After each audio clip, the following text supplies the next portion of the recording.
So it's a brilliant Thursday morning right here in Ghana. And if you're watching us, it means that you are live with us on Sport 101 on YouTube. This is the Thursday edition of the Sport Morning Show where we talk nothing but sport. We're bringing you exclusive sports content right here from now to the top of the hour, 11 a.m., ensuring that we serve you nothing but the best. It's been a very controversial week. A couple of days ago, the FIFA Best Awards took place in FIFA's headquarters in Switzerland, and boy oh boy, some shots were fired. You had Rafinha's wife, firing shots at the organizers and those involved. We'll get into the details and talk about the awards, whether they were fair.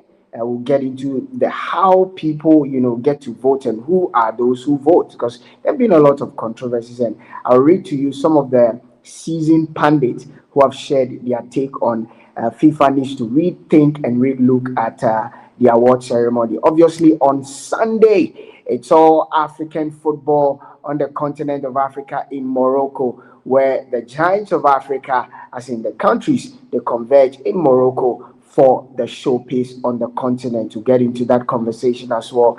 And as you know, Christmas and the festive season is upon us. Some of the major leagues in Europe will be wrapping up end of year games, whilst the Premier League will still be ongoing. We'll get into all those action this morning right here on the Sports Morning Show. It's a packed show for you. The guys are ready. Are you ready? Let's talk sports.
Yes, so you're welcome back to the show. And like I told you, or like I announced last week, you'll be seeing us, in this format for a while, whilst, we get things, properly set up for the year 2026. So wherever you are, if you're watching us live, you can join in the conversation while the show is ongoing. We'll give you the opportunity to join in and have your take live. Last week we had a fan join us on the show where we had a great time. Last week Sammy had some few issues, but he's back. Sammy, good morning. I can barely hear you. I don't know if it's my mic or it's your mic. No, I can hear you talk, but I can't hear you. I don't know if the listeners can hear him though, but I can't hear you. But if that could be worked out for us. But I hope you're good.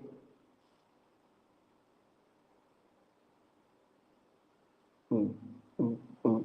And I mean, I don't want us to, spend so much time. Let's dive straight into the action. Like I told you, if you're watching us live on YouTube, again, we are live on YouTube. If you have not subscribed yet, make sure you hit the subscribe button. Click the subscribe button, click the notification button, so that you have access to our content every time we go live, every time a content is uploaded. The channel's name is Sports 101. It's the best sports content you can get anywhere else. I, Uh, yes, Sammy will join us pretty shortly. But as I was saying, make sure you hit the subscribe button, and you get, have to have access on solid sport content right here from Ghana. Like I said in my introduction, on Tuesday, the FIFA Best Awards took place in Zurich in Switzerland. And it was a good, fairly great award, but then the issues that have come up after the awards, it's what's getting the traction. And so the awards in itself and the people, the people who got the awards, the attention is not on them, but those who were not, in a way awarded, those are the ones that are receiving the attention, primarily Rafinha. And the FIFA decided to release, their usual best 11 in the year 2025. So 11 best players, one in each position, based on the formation or the setup. And Rafinha's name was conspicuously missing. There were some names there that have also, raised a lot of controversy. We'll get into the details. I do have my take, but I want us to hear from the guys, the pundits, Sammy, and he would have his take on it. Then we'll listen to what, or we'll hear from Rafinha's wife. She calls it an injustice to football. And I've heard seasoned pundits globally say that it's time FIFA reviewed the voting process in terms of the awards. We'll hear from the guys if they think that, we need to look at all of it, because they think that sometimes these awards are gradually becoming funny and they're becoming mockeries being made out of these awards, which were very prestigious years gone by. Sammy, are you back on with us? Anyway, he will join us pretty shortly.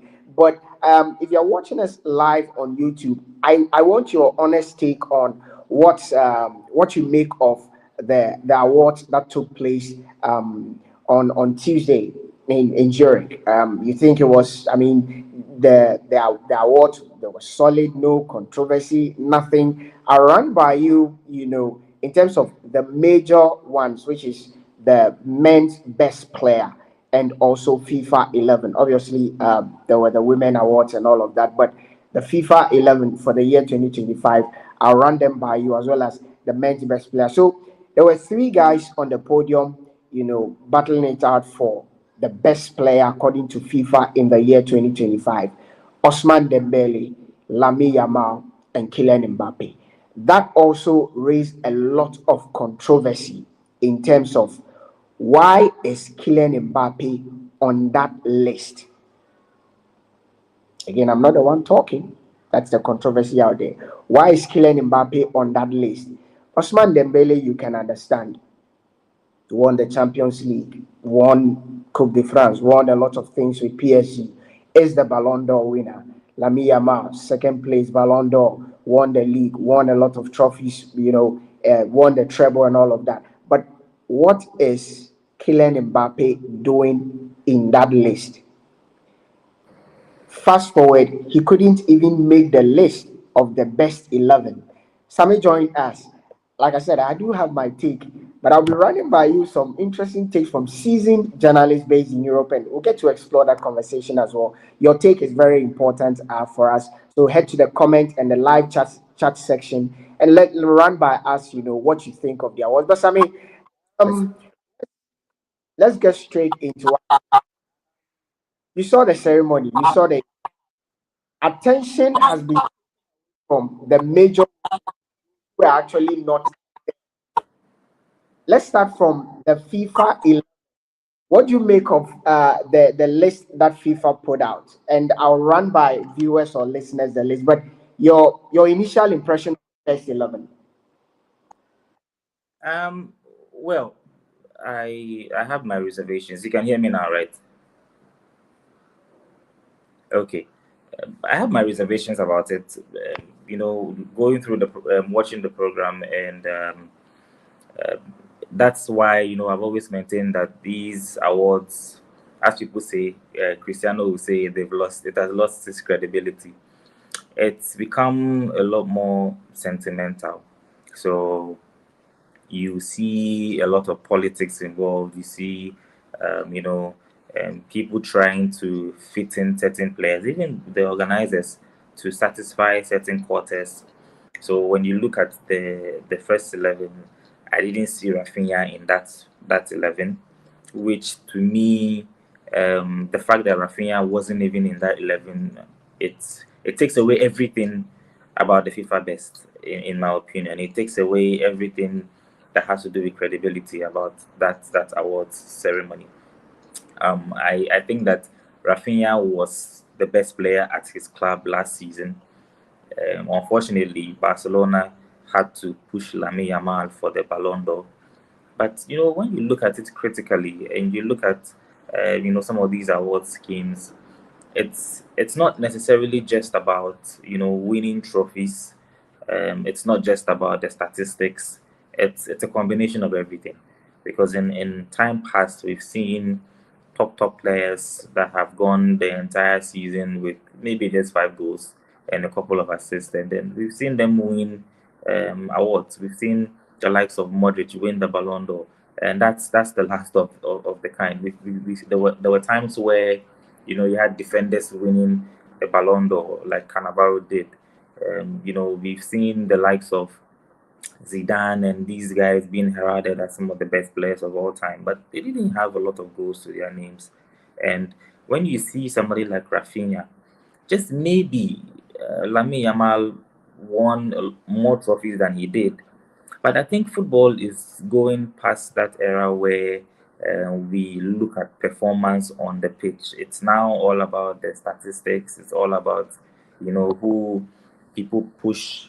Um, it's all about who people feel that they want to push, and all of that, and it takes away credibility from the awards game. Because look, in my opinion, if you have somebody like Cole Palmer in that 11, it means that it is just as a result of Chelsea winning the Club World Cup.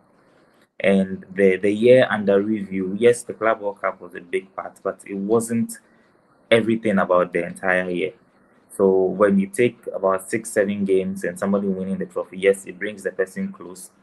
But again, you can't, downplay the influence of what somebody like Rafinha did in the entire season, just because somebody, got a couple of goals and won a trophy in one competition. So that alone is something that I feel is a dent on some of these award schemes. And look, you have Kylian Mbappe there. Yes, maybe at Real Madrid, yes, he was the best player at Real Madrid last season. So you can say that, yes, the likes of Kylian Mbappe being there. But when you look at, I think there's Jude Bellingham there as well. At Jude Bellingham, João Neves, sorry, Vitinha and Pedri, Yeah, including in Cole Palmer, is a four-man midfield with a defense made up of Pacho, Virgil van Dijk, Hakimi, and Mendes. Mendes. Yes, for the back line, I don't really have so much of a problem with the back line. I think, yes, it's understandable. Maybe the likes of Virgil van Dijk, you can have some issues, but I think if he's there, he deserves to be there. He won the Premier League. He was vital to Liverpool winning the Premier League. You can make a case for the Inter Milan defender. What's his name again? The Inter centre back. His name escaped me, but the Inter had a very good season last season. So yes, you can make a case for him, but again, I wouldn't have a problem with Van Dijk being there. But with the likes of Pedri, yes, Pedri had a brilliant season. Vitinha, I don't think we can have any issues with Vitinha there.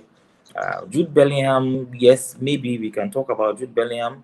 What I, Bellingham doing in that list? yes, Because we can. last season was one of his worst seasons since he got to Real Madrid. Worst season since he got to Real Madrid. He didn't do anything in the year under review. I'm looking at his numbers for Real Madrid, and he didn't even hit double figures in goals and assists combined for Real Madrid. So, on what grounds? Because relatively, if you're arguing for trophies, he wasn't there. If you're also arguing for numbers, he wasn't there. Performance wise, too, as well. He himself, last season, he spoke about how terrible he was and all that.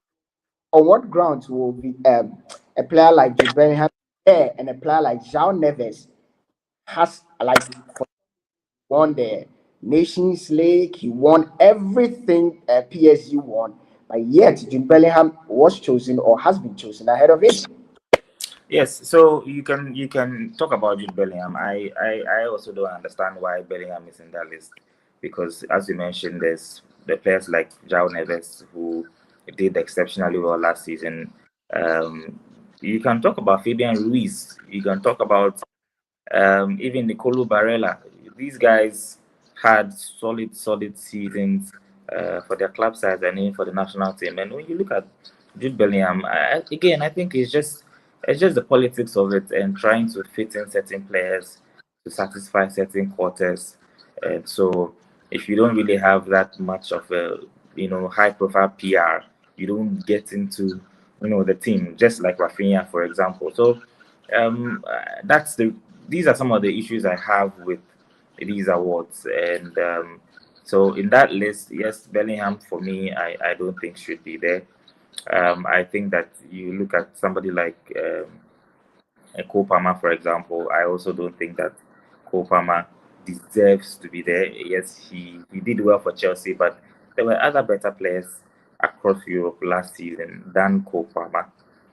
So for me, yes, this is where I have issues with the back line. I don't have a problem with the back line. I think both Pacho and Van Dijk, yeah, it's okay if they're there, but you could also make a case for. I still haven't the name is still skipped me. The Inter Milan defender, it still skipped me. Say again. I think which of Inter's defenders? There's the two of them. There's the one who plays close to the left side, and then there's the old man there as well. So obviously they do have what's his name? Stefan De Vrij. There's Acerbi, Francesco. There's Bastoni also there. I don't know if it's Bastoni or Bastoni. So Bastoni, I think, had a very solid season last season. Unfortunate not to win the Champions League, but he was really solid last season. And so, is it Bissek? I say again. Bissek. I think he can be there. I think even the fact that Pacho is in that list, I think you can talk about Marquinhos as well. Whatever Pacho did last season, they did it together. So you can talk about Marquinhos also, being in that list as well. So for the back line, I think the only two that we cannot have an argument about has to be Hakimi and Nuno Mendes in that back line. In the middle, Vitinha, we cannot have issues with Vitinha being there. I think that I'm okay with Pedri being in there as well. The other midfielder, Bellingham, I have my issues with Bellingham. I have issues with Kopama. And when you talk about up front, I think there's Lamine Yamal together with Kylian Mbappe. Yeah, that's if Really.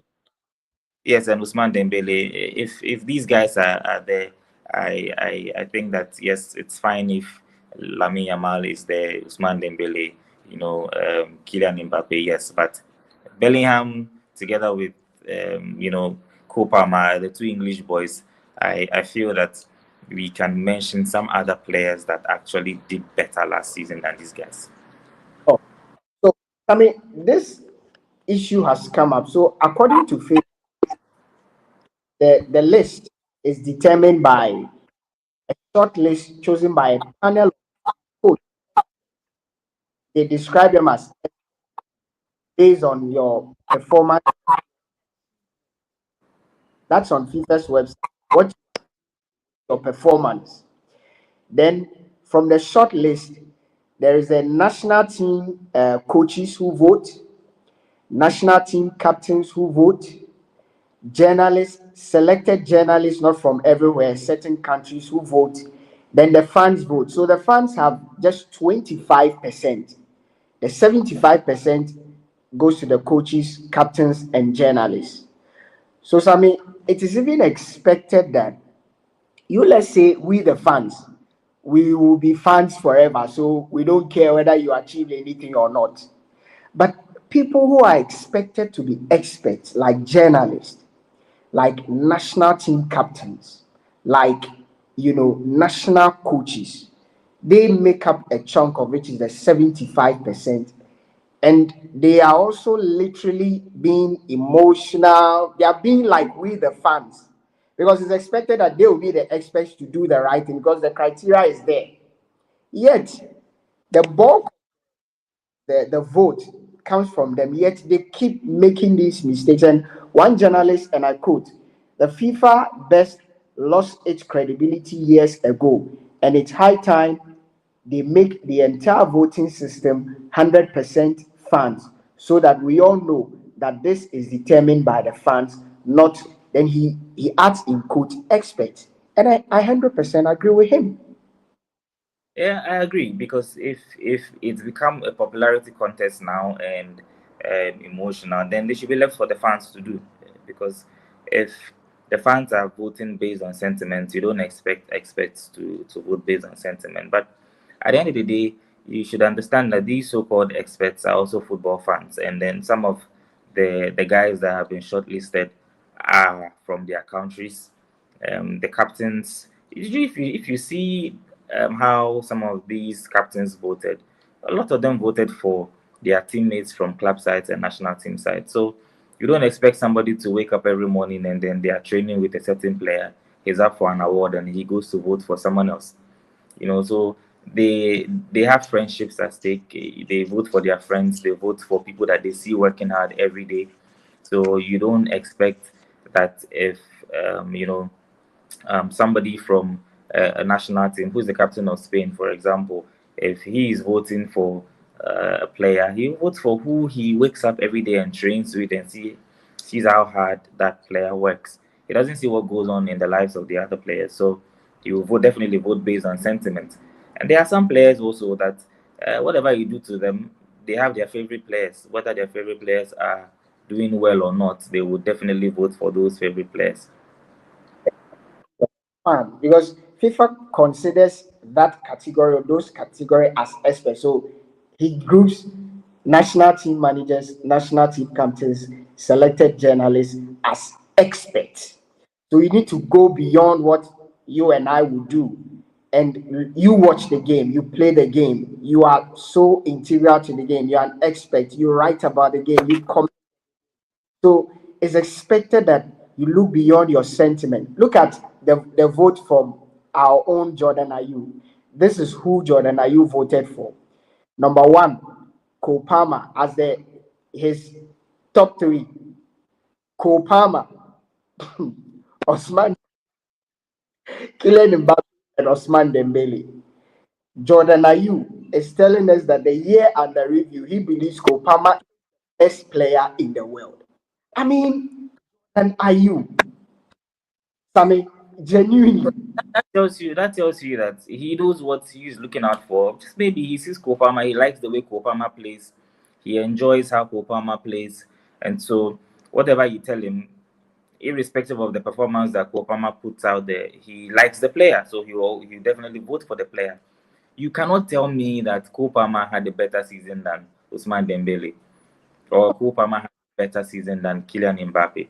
Yes, he won the Club World Cup, but the entire season, the players go about almost 50 games the entire season, 50 to 60 games the entire season. So when you look at how well they played for almost 60 games the entire year, you cannot tell me over 60 games Cole Palmer was the best player in Europe or in the world. And so, in the end, it tells you that he's just voting based on what he feels and not what exactly the reality is. And that reality, we would always have arguments over it because people look out for different things when it comes to voting. So,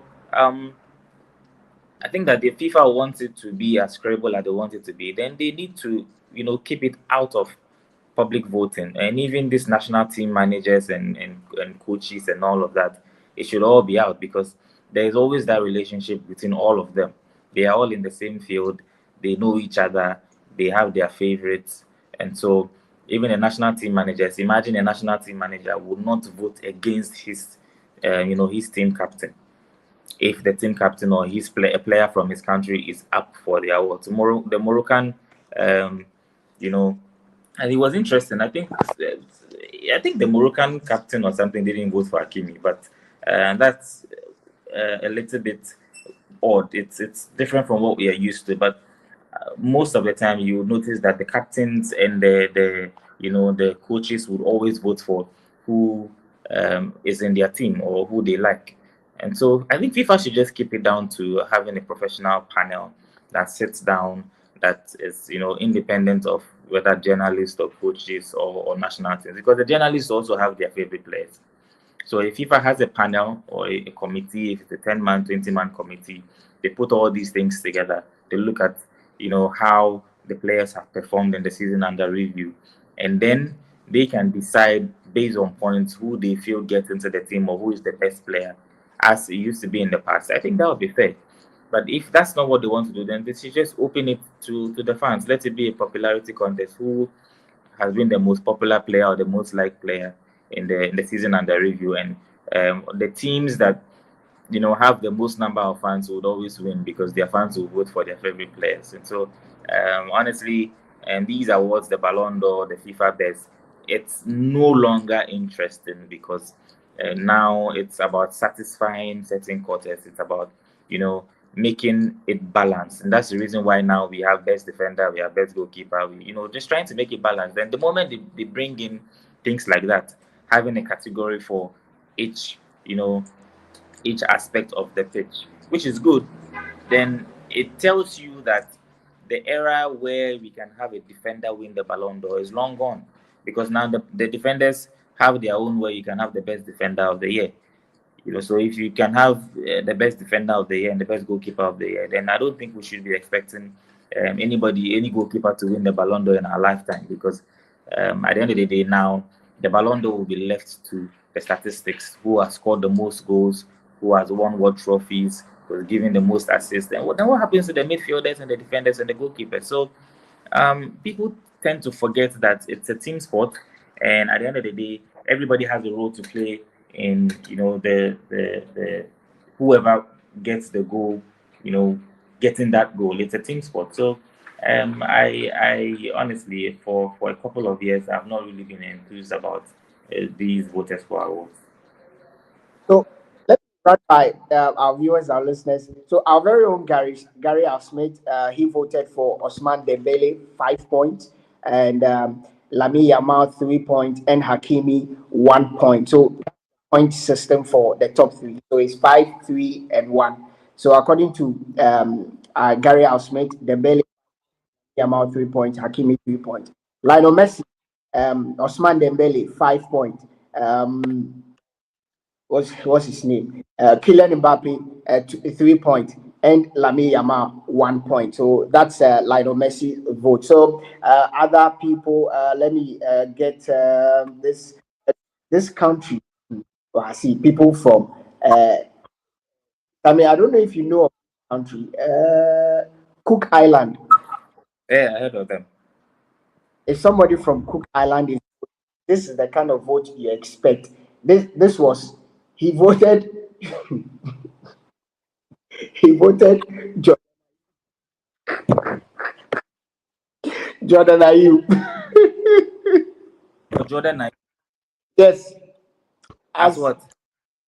best player of the year, and this Kevin Molina from Trinidad and Tobago also voted for Kylian Mbappe. Then Kopama, Lami Yama. It looks like Kopama has a lot of fans outside, England, because I don't know why would anybody think that in the entire year under review, Kopama deserves to be the best player in the world. Chelsea Anyway, fans. I watch Chelsea fans, and that's the reason why they are voting for Cole Palmer, and that's why it's about sentiments. So if you have your player or the player of a team that you support being shortlisted, definitely, when people are not voting rationally and they are voting emotionally, they will definitely vote for which player, the player that comes from the team that they support, and that's why you see, a lot of these people outside of England that like Chelsea voting for Cole Palmer, and then that's these are some of the flaws of these awards. You make mention of FIFA looking beyond these experts, creating a panel of whoever, maybe whatever panel, the number nobody knows, then they would decide. But the same way, they also have emotions. They also have likings and disliking for certain players. How different would they be? The national team captains, the managers, the journalists, the ordinary fans, because they also have affiliations towards clubs and players. Oh, a lot different. It will be a lot different, because when you have a bigger pool of people voting, it gives room for more emotions. When you have a smaller pool, how many of these people support some of these clubs? And even if they do, everybody has teams that they support.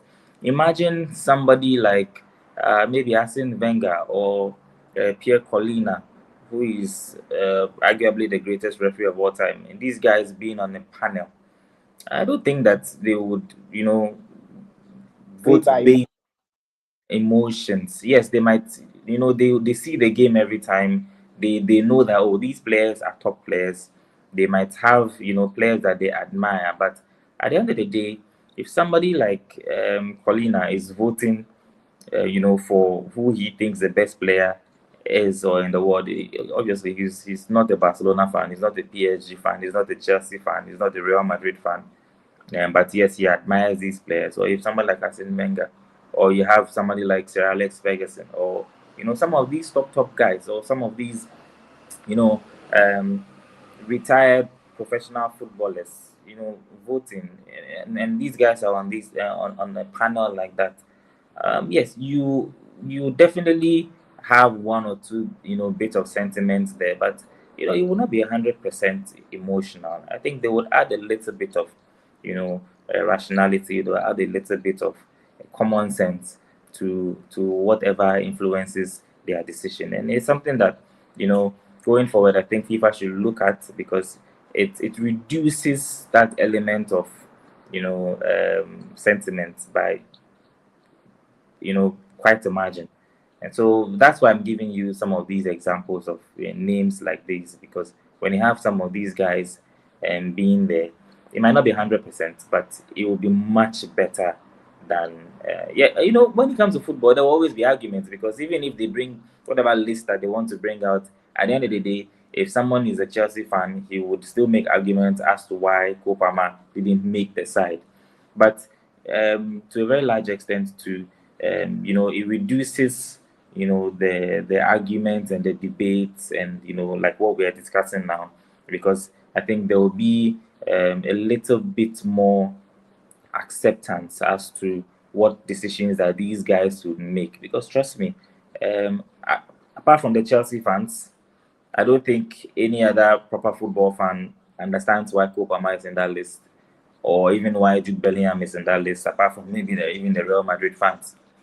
So you look at all these things, and then that's why I feel that it should just be an independent panel making these decisions. Because when you look at the times where the likes of Nedved were winning the Ballon d'Or, we've seen Pavel Nedved win the Ballon d'Or. At some point, Shevchenko won it. Is it Shevchenko? Yes. Did he win it? I think he was close to winning it at I can't really remember. But the likes of Michael, even the say great again. Ronaldo. Great Yes, Ronaldo, he won the Ballon d'Or twice without ever touching the Champions League. yes. Yeah, he won the Ballon d'Or having to just win the Italian Serie A, then the Europa League. But the whole world knew that like he was that good that nobody could come close to him. How come we've moved from those days to now in the season, and everybody's looking at the one who wins the Champions League? Or if you don't win the Champions League, forget it. No matter how good you are, Charlie, forget. Well, how did That's we? the problem with football now, because during those days we're actually watching the game. It wasn't really about Opta and then statistics and all of that, because people were actually watching the game, and you see what the player does on the pitch. Because if we are now looking at who's won the Champions League, how many number of goals the person has scored, Nobody will be talking about El Phenomenon being the greatest striker of all time and blah blah blah, because then we'll be talking about the likes of Lewandowski or even Kylian Mbappe and all these guys being better players than you know, than R9, because they won the Champions League. No, Mbappe hasn't, but I'm just making a point. There are players that have won the Champions League. There are players that have better numbers than R9, you know. But if you have a Gen Z now going through Wikipedia and going through stats and seeing all of that and never watched these guys play, on paper, obviously, this Gen Z will tell you that, you know, R9 is overrated. And, you know, somebody like Lewandowski or Mbappe or some of these other guys that have very, very good numbers, or even Erling Haaland as it stands now, were, you know, better players than Kylian Mbappe, sorry, than R9. But when you watch the game and then you actually spend time watching football, you see what they do on the pitch, you see the entertainment, you see the talent, and you see all of that, then it influences your decision in a totally different manner. And so that's the reason why these statistics and all these things, together with if you don't win a trophy, if you don't win the Champions League, or if you don't win something with your national team, you know, you don't get close to winning certain individual awards. But that's why it's an individual award, because it has to do with what you did on the pitch in the year under review. So going forward, as I said, it's you should go beyond if you don't win the Champions League, and that's why some people are obsessed with it. If you don't win the Champions League, if you're not the top scorer here, if you don't provide assists and how many passes and the XG and all of those nonsense, it's made football, you know, robotic. It's gone beyond the talents that the player has and what contribution that the player has had made, you know, in the year under review. So that's the best example I can give. R9, he never won it, the Champions League, and he's not the highest goal scorer of all time. We know his career was ravaged by injuries and all of that. How many goals did R9 score? But here we are with a lot of players with over 300 goals and 400 goals and all of that.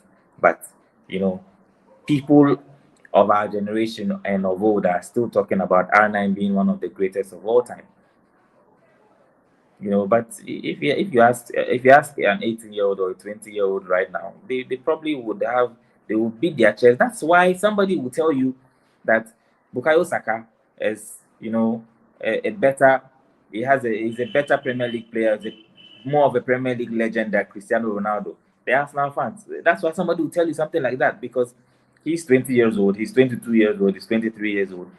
He never watched Ronaldo in his prime at Man United in the Premier League. And now he's watching Bukayo Saka and he thinks that he's watching the best football of his life.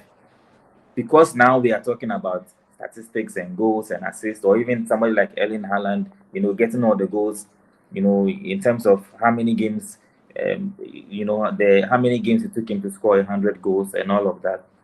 And so when you look at all that and you say, wow, Erling Haaland probably is a, more of a Premier League legend than Thierry Henry or Cristiano Ronaldo. Such rubbish. So that's the influence of all these statistics, and then he's won how many Premier League titles? He's won 3 or 4 in a row, and blah blah blah. But when you look at the player and the talent, and you know the overall gameplay and all of that, there are certain silly arguments that we will not make, and these are the disadvantages that we're experiencing with this new crop of generation, and then the statistics, and you need to win this and win that before you get close to winning some of these individual awards.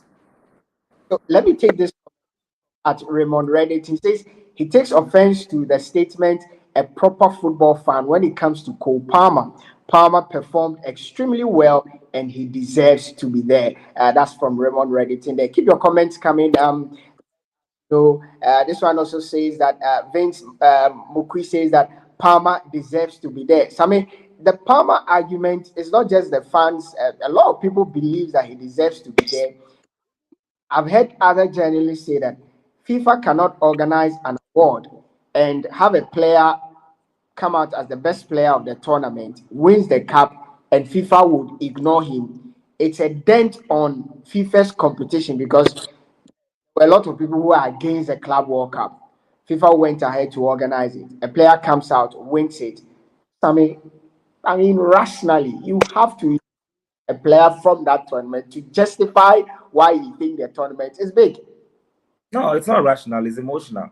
And that's why, Cole Palmer, I think, is a brilliant player.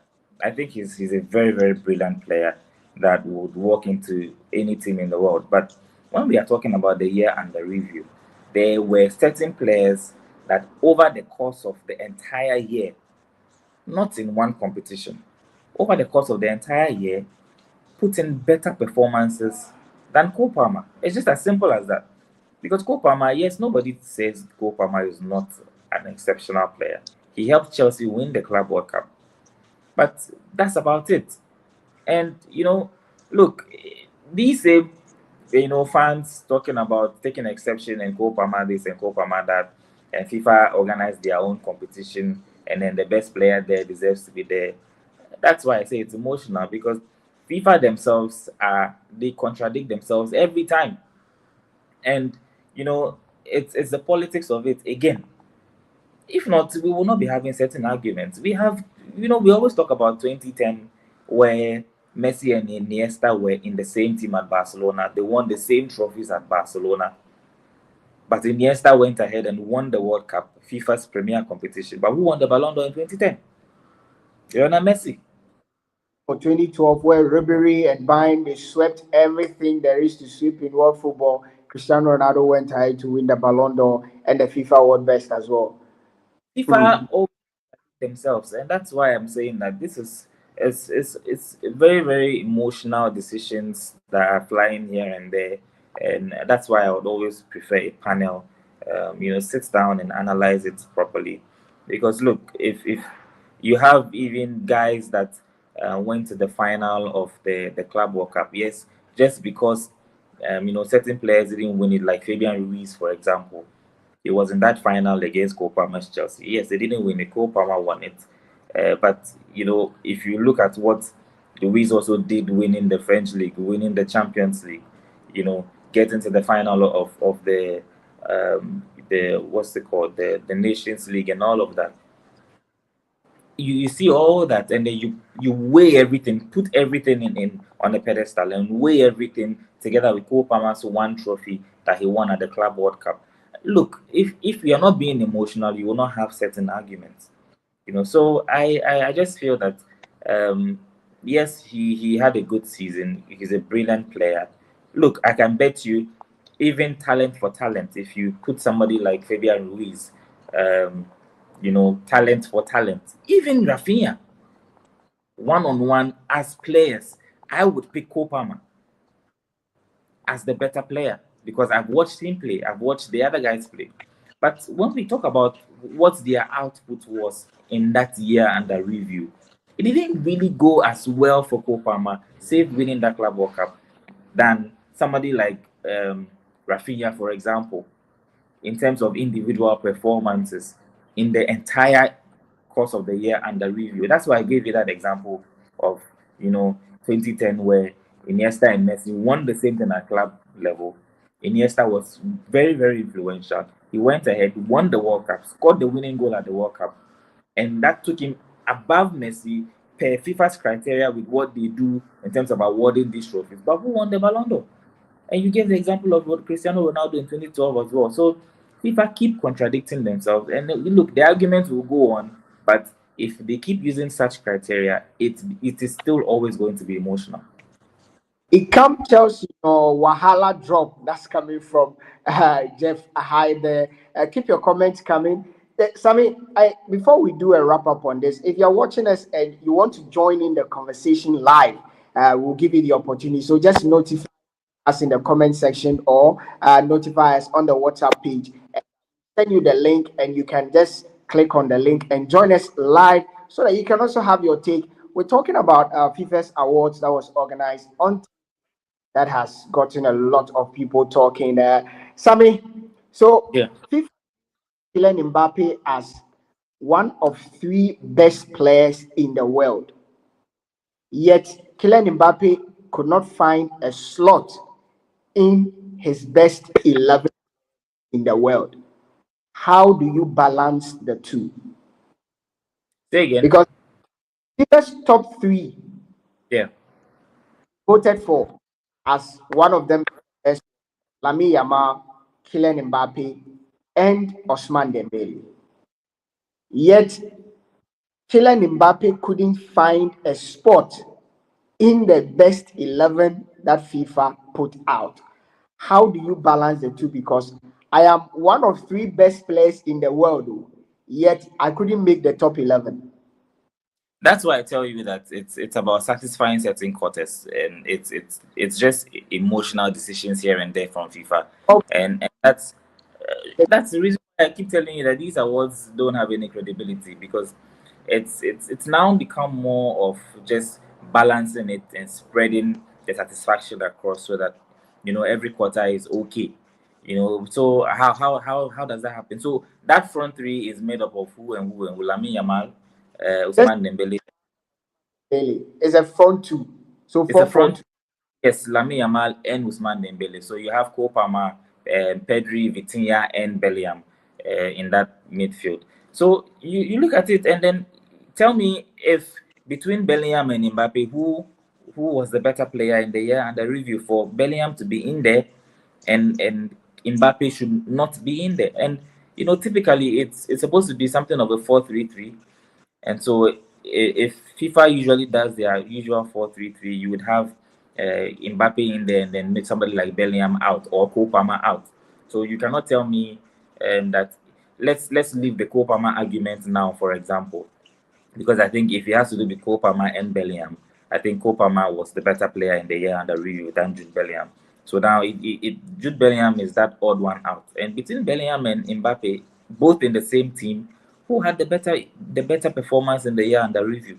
Obviously, it was Kylian Mbappe. So definitely, FIFA is trying to satisfy somebody somewhere, and then you have to put Bellingham in that team, because it doesn't make sense. He's one of the three best players in the world. He doesn't make the best 11, but he's the three best. I don't get it. So It's the point I'm making, that these awards are just politically motivated to satisfy certain quarters, and find that balance so that certain teams are satisfied and okay, especially the powerful teams. Because if we are being very, very objective, it wouldn't just be players from this Real Madrid and PSG and Barcelona and all of that. You definitely should be having somebody from Inter Milan in there. Even last year, the Ballon d'Or, the FIFA best, somebody like Lautaro Martinez, I don't know why his name was not mentioned, winning the Copa America, winning the Italian Serie A, all of that. And you have him doing all of that, and then his name is not mentioned. You have somebody like Nicolo Barella. You want to tell me that Jude Bellingham was a better player than Barella last season? He wasn't a better player than Nicolo Barella. He wasn't even a better player than Declan Rice in Europe last season. So for Bellingham being there, I don't understand. So these are some of the flaws that we have with these awards. And I don't know if the best 11 is also voted for, or uh, FIFA decides what to just. this criteria: 25% for fun, 5% for the expert.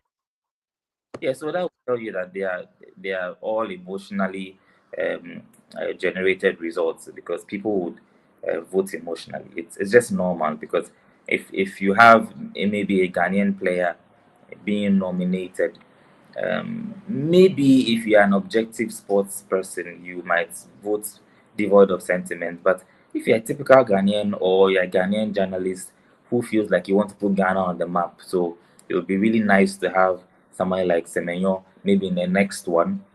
Definitely, you vote for him to push him there. So these are the emotional aspects of the game, where FIFA has made it become political, where people will vote based on where they come from, who they like, and where their sentiments lie, and that's fine. But at the end of the day, it takes away that authenticity that should be coming with some of these awards. So we'll do a quick turnaround. When we come back, I'll make sure if you want to join us, we'll put you on and you have your take. We'll also be getting into the AFCON, which starts this Sunday in Morocco. I saw images from countries that have arrived, and in Africa always they come, with the colors, and it looks very, very party like. But we are going to have fun in Morocco because the teams representing on the continent are some of the top teams. On the continent, and obviously, I'm sure some of the teams will be using this as a preparatory grounds for World Cup 2026. We'll get into the AFCON. This 101, our sports morning show. Let's do a quick turnaround. We'll be back.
Going. As I told you before, we went for that break. The AFCON will kick off this coming Sunday, and it's taking place in Morocco. It will run through from the month of December through to the month of January. Let me quickly run by you the groups as we have it and the fixtures for this weekend. So in Group A, we have Comoros, Mali, Morocco, and Zambia. And Sami will be doing justice by we'll analyze the group teams that are likely to, the group team that are likely to fall out of their favorite for the competition is Ivory Coast, going to defend the title they won a year ago in their home soil. So Group A, there's Comoros, there's Mali, there's Morocco, and there's Zambia. A very tough group, if you ask me. In Group B, there's Angola, there's Egypt, South Africa, and Zimbabwe. A very tricky group there. In C, there's Nigeria, there's Tanzania, there's Tunisia, and there's Uganda. In Group D, there's Benin, Botswana, DR Congo, and Senegal. Another interesting group there. In Group E, there's Algeria, Burkina Faso, Equatorial Guinea, and Sudan.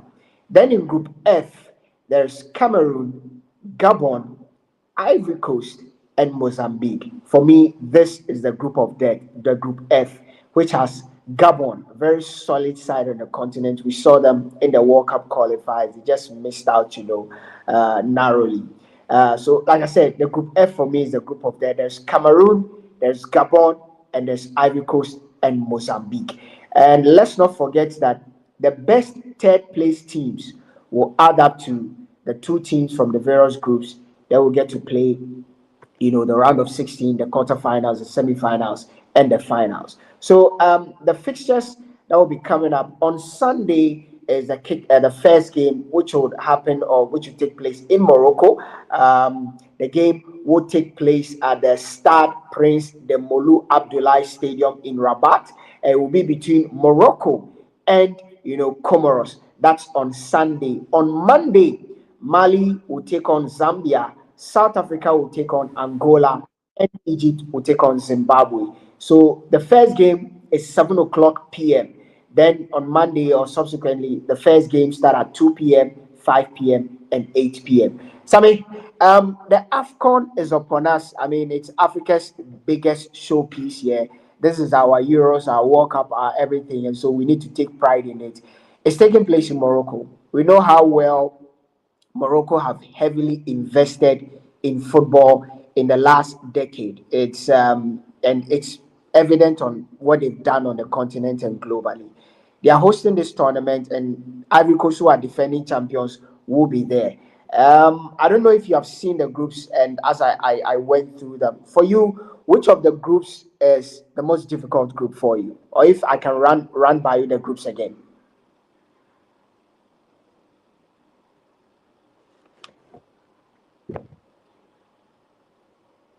So, okay, let me run by you the groups again. So, in Group A, there is Comoros, Mali, Morocco, and Zambia. In Group B, there's Angola, there's Egypt, South Africa, and Zimbabwe. In Group C, there's Nigeria, Tanzania, Tunisia, Uganda. Group D, Benin, Botswana, DR Congo, and Senegal. And Group F, Algeria, Burkina Faso, Equatorial Guinea, Sudan. Group E, rather, Group F, which I consider the group of death, Gabon, Ivory Coast, Mozambique. Somebody may be asking, where's Ghana? Sorry, Ghana couldn't qualify for the AFCON, but they chose to rather qualify for the World Cup that will take place next year in US, Canada, and Mexico. But we are not making it to Morocco. So these are the groups as a standard. I think that I will start off the conversation with the group one. We'll focus on the group A first. So I mean, let's focus on the group A first. Then we'll go group by group. So in group A, there's Comoros, Mali, Morocco, Zambia. That's group A. A very tricky group, or for you, you think that is an easy group for a country like Morocco? Oh yes, it's an easy group for Morocco. Maybe the rest of the countries you can say they are evenly matched. I think the one team in that group that maybe people might be sleeping on is Comoros. They are that good. Morocco, I don't think. Look, Morocco, the standard that they have set for themselves and where they've reached, I don't think they should be having challenges on the African continent. Um, it's their host nation as well. And so I would not be surprised Morocco picks up 9 points from this group. I think it's a no-brainer.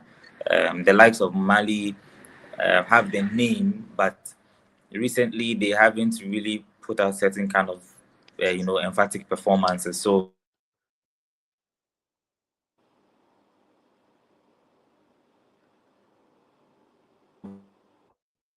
So Samuel will get back, and like I said, we're having an extensive conversation on the AFCON as just this weekend, Africa's biggest showpiece, kicks off, and we are looking at the various groups, and we started our conversation with the group A, which has Comoros, Mali, Morocco, and Zambia. Sami believes that Morocco shouldn't have a problem with any of the teams in the group because of the standard that Morocco have set for themselves and how well they have grown their game in the last, few or couple of years. We've seen the development works. We've seen how their game has grown in leaps and bounds.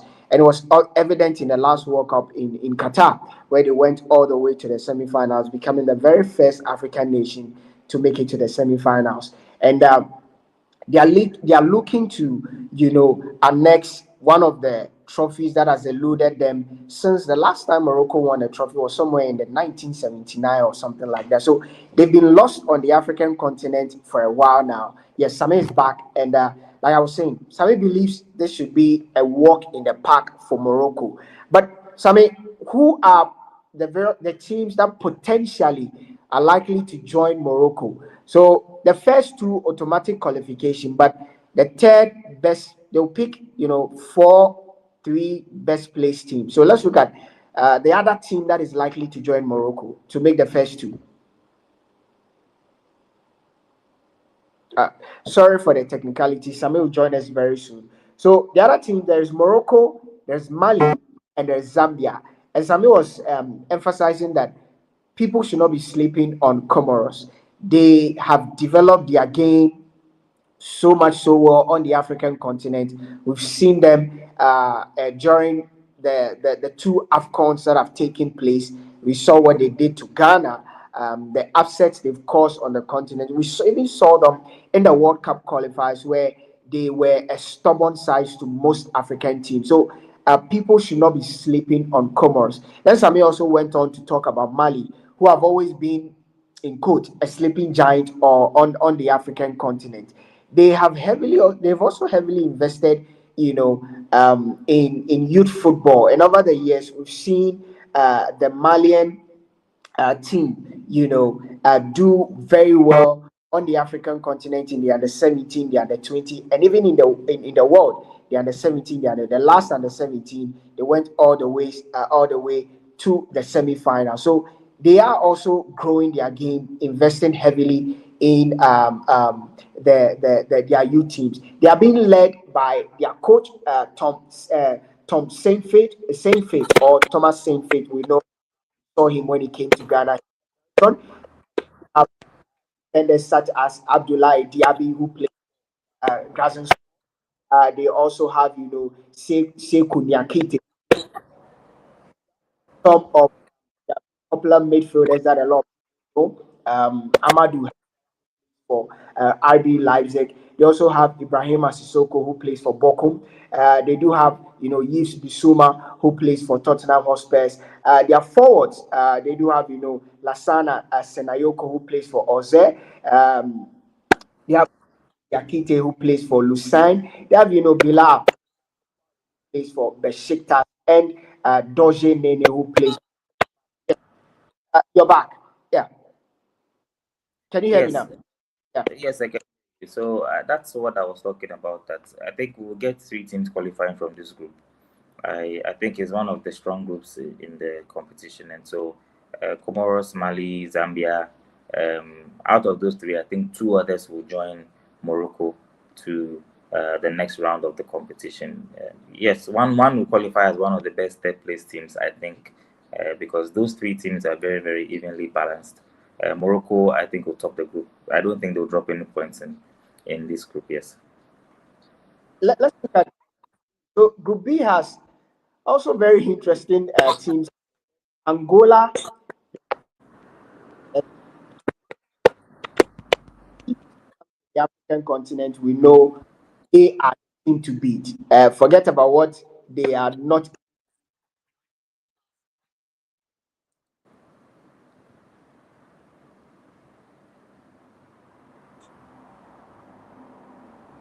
the World Cup. Yeah, we're back. On the African continent, they are the team to be. Sammy, for you, Group B, Angola, Egypt, South Africa, Zambia. How do you see this group panning out? It's not really as tricky as the Group A. I think that Egypt and South Africa look like the strongest two in that group. South Africa are very, very impressive in recent times. They have a strong league, they have a strong team, they are qualifying to the World Cup. Egypt, we know how good they are when it comes to African football, and so I don't think they'll struggle in the group.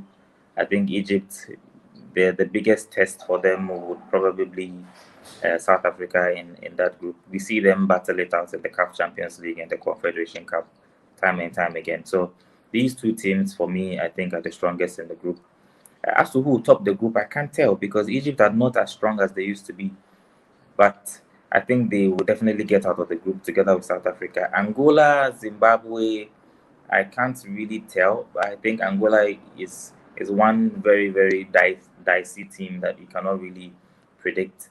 They are good, but when it comes to coming up against the top teams on the African continent, they tend to, struggle. So maybe between Angola and Zimbabwe, they might fight for 3 points between each other. But Zimbabwe also are not that bad of a side. But if you look at these two other sides, talking about Egypt and South Africa, I think these are the two sides that will definitely top it for me. These two sides will make it out. I can't tell if Egypt will top the group because I think South Africa have improved massively, and I won't be surprised if South Africa top that group. Oh, we would have to wrap up because of some few issues. So, but the competition starts on Sunday. On Monday, when we come, we'll continue with the other the the first crop of games that will be played on Sunday. So we'll have the opportunity to talk about the games that will be played on Monday, 2 p.m., 5 p.m. But thank you so much for joining us. I did this with had an interesting show. Thank you for always making sure you tune in and watching us. But we'll come back on Monday exactly 9 a.m. where we'll give you a wrap up of basically everything that has happened in the world of sport. We have to end the show sadly, but Sammy, any last Yeah. word? No, it's been okay. It's been good. I think that Monday would have a better production and then sort out one or two technical things here. And we would have results from the AFCON, and there'll be more to discuss from the leagues across Europe, the Premier League, the La Liga, AFCON as well. So, as we've always said, December is packed. So, there are lots of interesting games coming up ahead. US, they're out, and we'll catch you on